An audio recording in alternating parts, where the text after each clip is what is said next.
I've served 22 and a half years in the United States Army.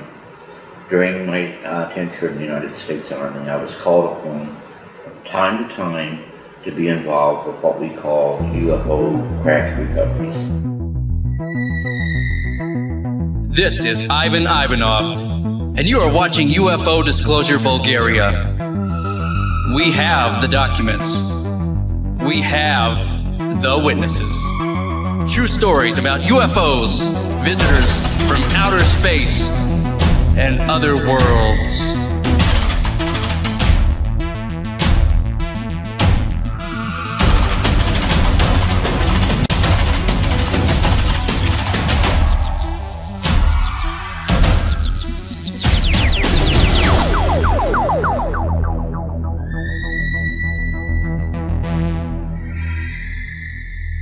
I've served 22 and a half years in the United States Army.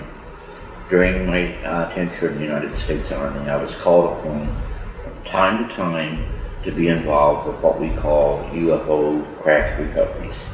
And yes, UFOs, although it's rare, have from time to time crashed due to mechanical malfunction, accidents.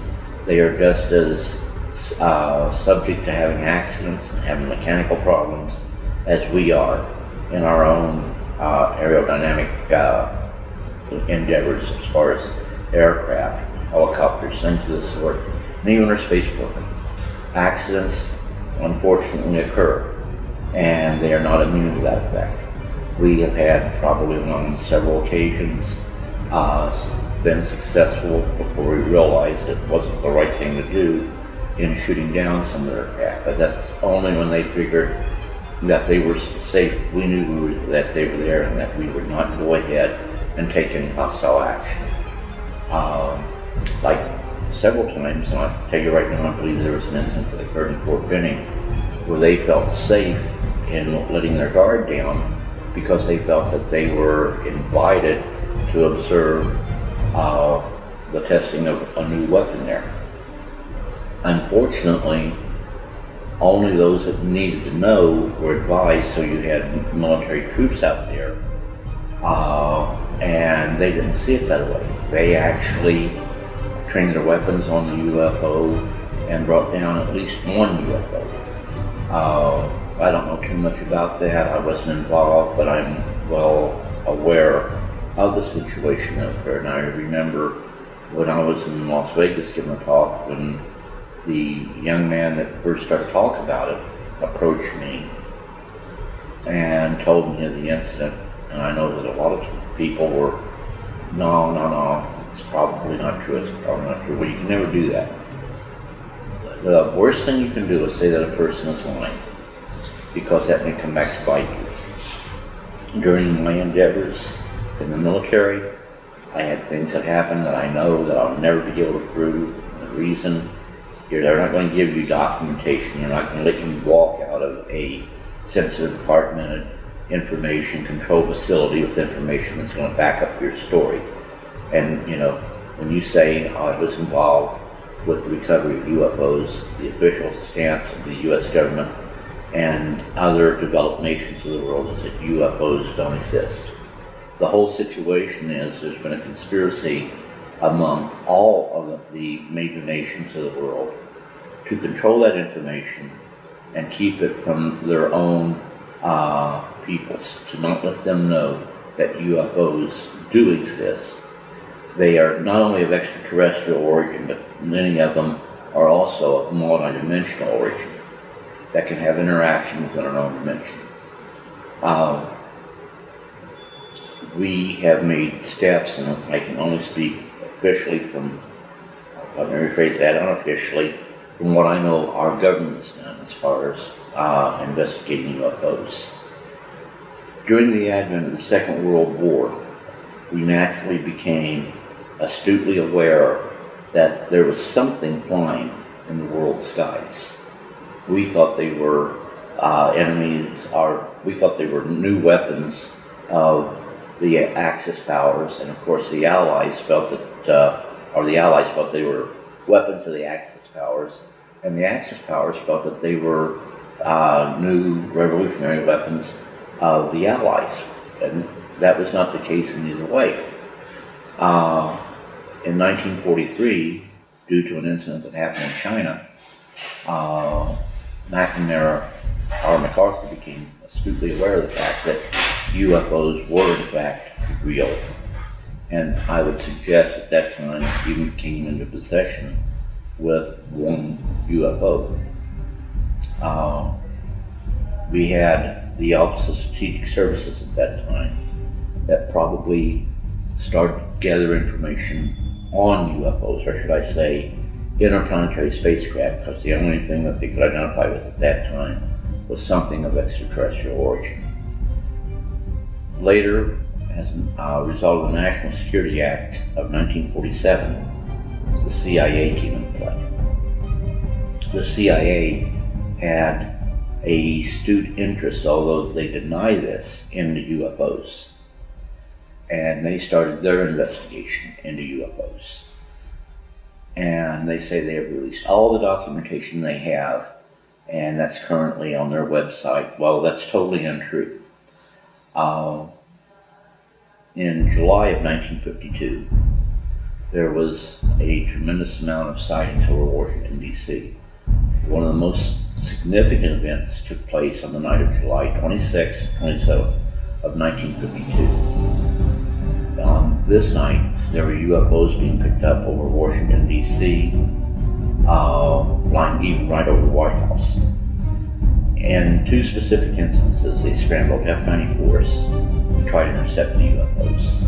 In the first scramble, the UFOs were intercepted by the F-94s, but as the F-94s were being victored on the station where the UFOs were, the UFOs went ahead and moved off radar and actually vanished from radar. At that time, the two F-94s were directed to RTB, or return to base.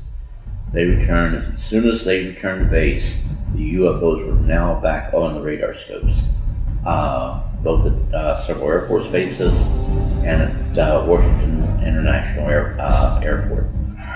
We scrambled another flight of F-94s to intercept the UFOs there. When we scrambled the second flight, one of the aircraft, because they couldn't tell, they didn't have height planning equipment, so they couldn't tell the altitude of the UFOs. So one F-94 went low, the other one went high. And at about, I think, 15,000 feet, I'm not sure, but the one that went high, all of a sudden, was told by the radar controller, Washington International, that the UFOs were all around him, closing in. The pilot says, well, I don't see anything. He's looking around, and all of a sudden he starts to come back and says, hey, wait a minute. And he said, now I see them. They're all around me. They're closing in on me. They're coming closer, closer, closer, and this was all being observed on radar.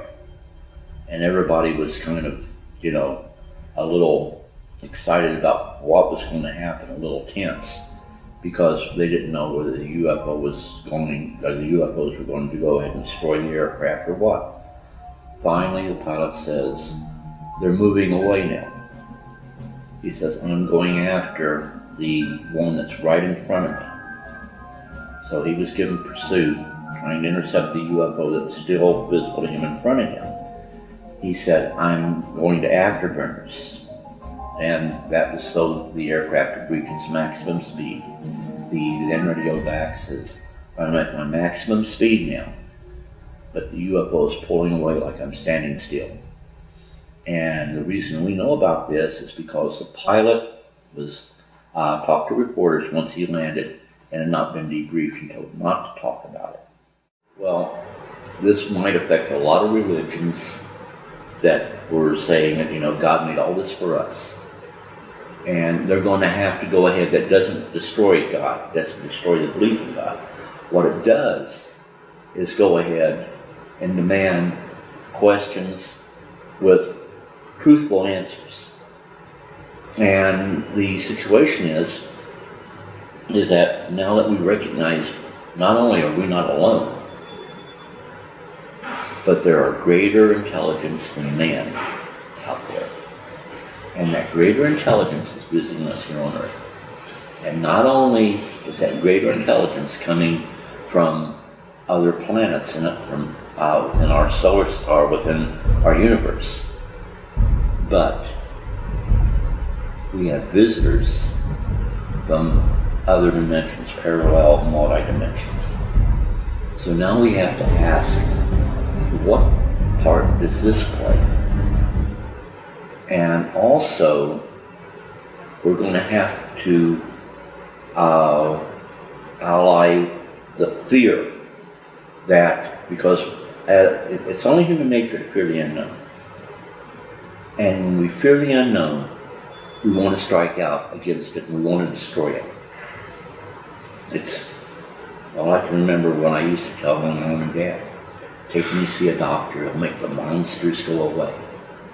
Who was I calling monsters? Well, Corona's one of them, and I consider him a friend today. But there are other people out there. There are people, even as we speak, children, young people, that are being selected. The next generation of people who are going to be the interfacers. And governments can't teach interface. Governments have to find these people and bring them into their service. And a lot of times that's covertly. No one told me when I got in the military that that's what I was going to be.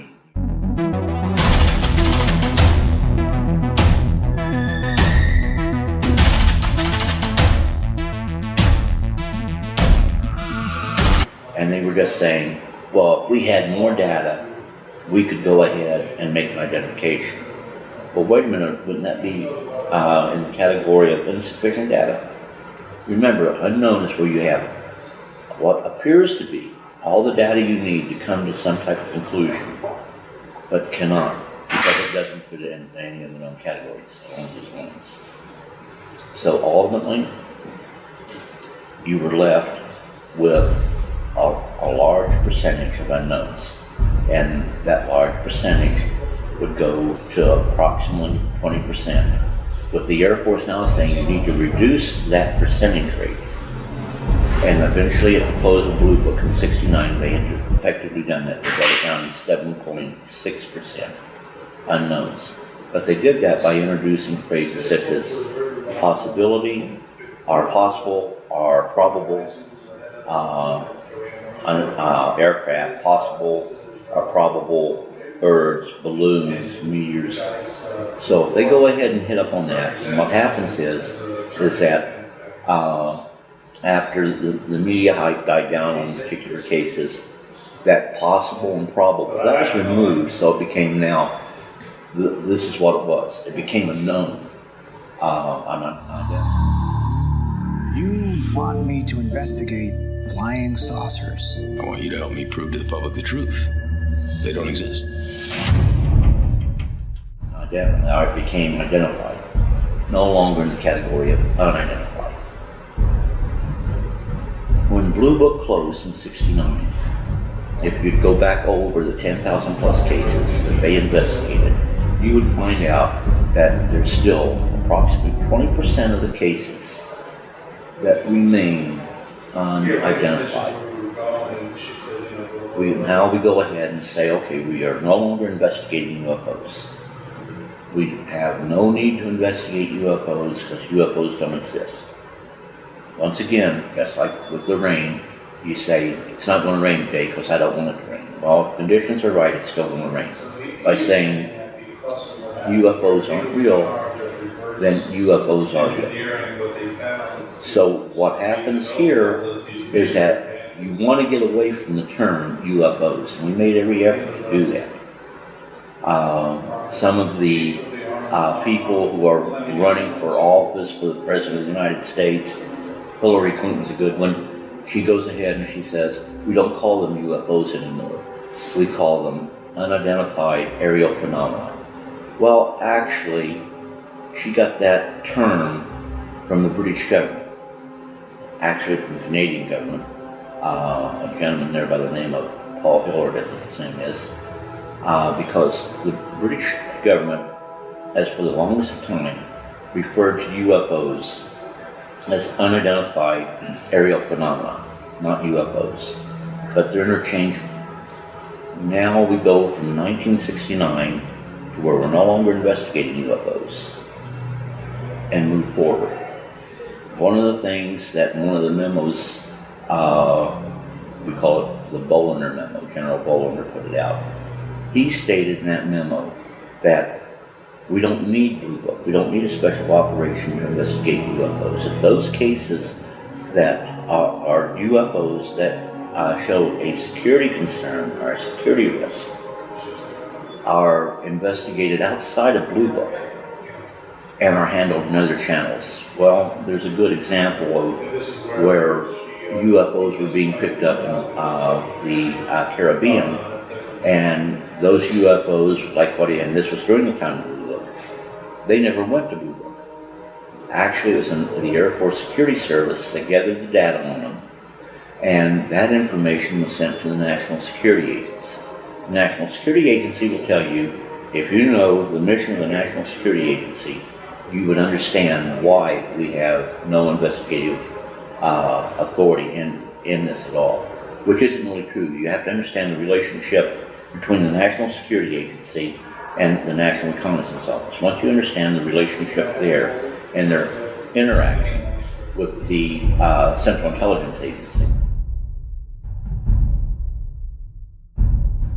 we want UFO disclosure, because from an official government position, we can come back and say, look folks, we already gave you all the information that we have, and it's all out there. We aren't hiding nothing, and you don't have to worry about that. Well, the problem within the UFO field, people not understanding, don't be going and asking for UFO disclosure. Asking for disclosure of unknown aerial phenomena that's been occurring all the way back since the beginning of recorded history. And there's documents within the Air Force files that also allude to this. You want to go ahead and take in the term, or take into understanding the terms we use nowadays. Fast walker. Fast walker is a term used to identify an object that is picked up by a radar in space that's floating down on the Earth. They pick up an object moving between the Earth and the radar. The object's moving too fast to be in the Earth's atmosphere. And it's definitely due to the telemetry and everything that they can pick up on from the radar. It's definitely an object. But yet it's unidentified. It's unknown. Now, in many instances, after we look at it very close, we find plausible explanation for most of these. But here again, remember I said, remember the 20%. Nearly 20% of fast walkers remain unidentified. Okay, that's a term, and we have a catalog, but now government agencies, even though we know that the term fast walker is an official term, identify anyone to show any agency that has officially acknowledged the fact that fast walkers is a term and they maintain a catalog. I can show you government documents where they actually do occur and that they have this information. And that was by total accident, and there's nothing they can do about it because it's already out there, because fools like me are looking for these documents. And I have a pedigree. I can get it all the way back to where I got it from the government agency. Now we move on and we come to NORAD today. We come to the U.S. Space Command. We come to the U.S. Strategic Command. We come to the NRO. And there's two items they don't like to talk about. One is tracks of interest. Two, uncorrelated targets. Now, tracks of interest are normally tracks that are tracked by NORAD within the Earth's atmosphere. A lot of times these turn out to be aircraft, drug smuggling aircraft. But once again, 20% of those, in this case actually, it is actually higher than that, but right now I don't have all the data that I need to go ahead and try to make a determination how much higher. But better than 20%, I'm going to put it that way, better than 20% of the TOIs, the tracks of interest that are logged by NORAD remain unknown. Now we go ahead and we get to the uncorrelated targets. These are objects that are cataloged by NORAD, by the Office of the National Reconnaissance Office, by NASA, by the U.S. Strategic Command and the U.S. Space Command. These objects right here are in what we call deep space, orbital trajectories around the Earth, and near space.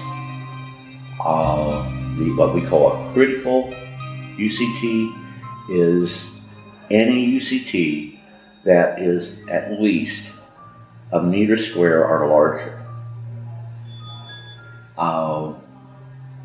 It takes sometimes up to 14,000 man-hours to investigate each of these UCTs. Right now, we are currently getting in the neighborhood of 8 to 12 UCTs a day.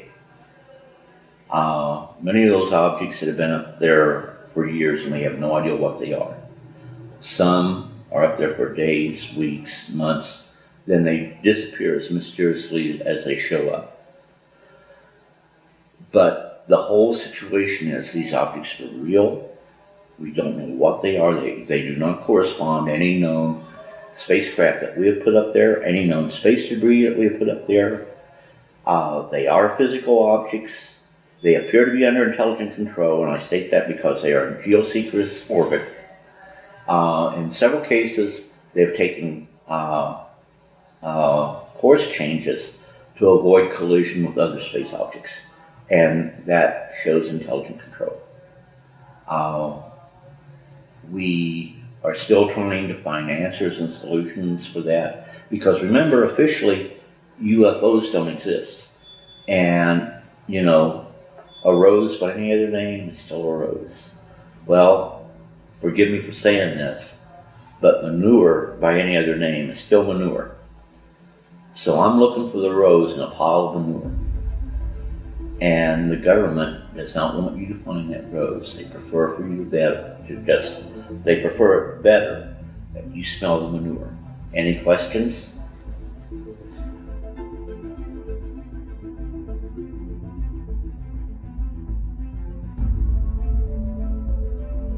If tomorrow, 10 o'clock, disclosure was to occur, you would have some people most people going with their lives like nothing changed. You would have some people scared to death. You would have some people who would take their lives. You would have a lot of people wanting to know why the government failed them and not telling them earlier.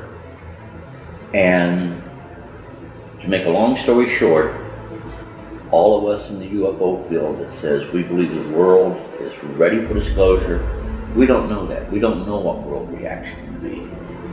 But we would be at a dilemma too, because the mission doesn't end with, we finally got it. We got the governments of the world to admit UFOs are real. Because now a major burden is going to fall on serious UFO researchers to help the rest of the world understand what is really going on and why there is nothing to fear.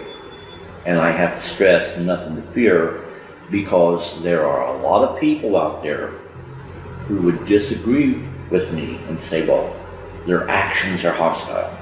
No, their actions are not. But in many instances, we see them as being hostile. And you've got to be very careful. when a person's talking about UFOs, what is their motivation? Is the motivation to get the truth out there, or is the motivation to make a fast buck? If it's to make a fast buck, it's the wrong motivation. If it's to get the truth out there, then we are sharing information that will ultimately open a door to the reality of what's going on for all the world to see. And from that reality, we can go ahead and assess and draw our own conclusions. The biggest problem I see right now, worldwide, is that people want to be told what the truth is. Good example.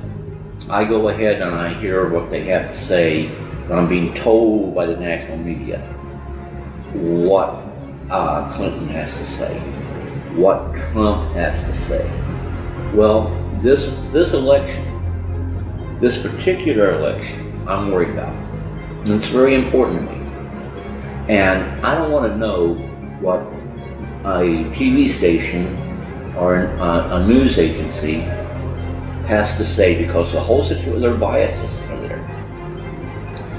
You have Republican media, you have Democratic media. I don't care about Democratic media, I don't care about Republican media. I want the truth. And from the truth, I can then make an informed, intelligent decision of which of the candidates I think is more appropriate to run this great nation of ours. What will be changed in the world after that disclosure? What change will happen? A lot will change. Like what?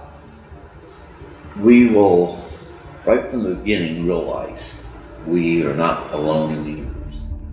Whether you believe in God or not, the universe had a creator somewhere along the line, because you had, billions of things that come into play that have to come in precisely at the right time for things to occur. From the beginning of the Big Bang, certain things had to happen before life, even on this one little pebble in the solar system, had its first microscopic life on it, let alone to develop into the sophisticated creatures that we are as the human race, and the other creatures that developed into sophisticated creatures. The whole situation is, we now have to say, okay, wait a minute. We're not the only life out there. Well, this might affect a lot of religions that were saying that, God made all this for us. And they're going to have to go ahead. That doesn't destroy God, doesn't destroy the belief in God. What it does is go ahead and demand questions with truthful answers. And the situation is that now that we recognize not only are we not alone, but there are greater intelligence than man out there. And that greater intelligence is visiting us here on Earth. And not only is that greater intelligence coming from other planets and from within our solar star, within our universe, but we have visitors from other dimensions, parallel, multi-dimensional.